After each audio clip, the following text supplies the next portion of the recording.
سیاحت چې شریعت کې ذکر شوی دی په معنا د جهاد راغلی دی. سیاحت امتی الجهاد فی سبیل الله. سیاحت چې شریعت کې ذکر شوی دی په معنا د صيام راغلی دی.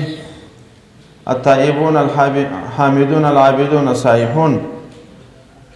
او سیاحت هذه الامه الصيام.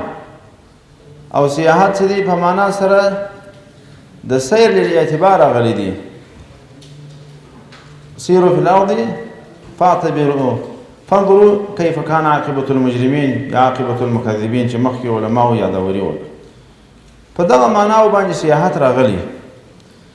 خو سیاحت په دغه معنا باندې چې یو څوک د منظرې دپاره ځي، د طبیعت رستګۍ دپاره ځي، هیڅ یو صحیح نیت و اراده نه وي ورسره،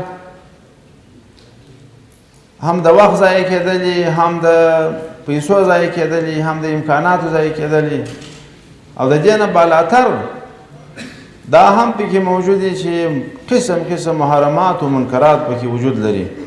په دغه معنا سیاحت به څنګه وي حضور شریعت؟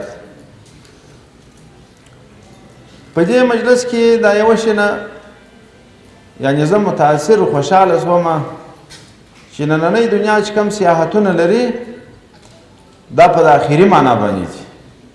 د سیل په معنا د منظرې په معنا باندې هر څوک ځي.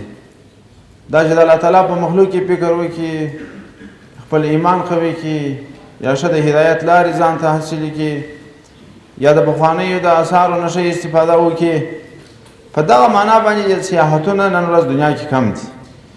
خو امید مې دا دی چې زموږ دا نننۍ کنفرانس یو استاد محترم چې خپله مقاله یې راکړه، بیا یې د دې سیاحت هغه استدلالات پیش کړه. زما امید دا دی چې دا کومې مقالې چې محترم اساتذه ولیکلي دي دا به د افغانستان په دې ځوانانو کې، په دې سیاحینو کې، په دې سیلانیانو کې یو نوی بدلون راولي. بدلون به دا وي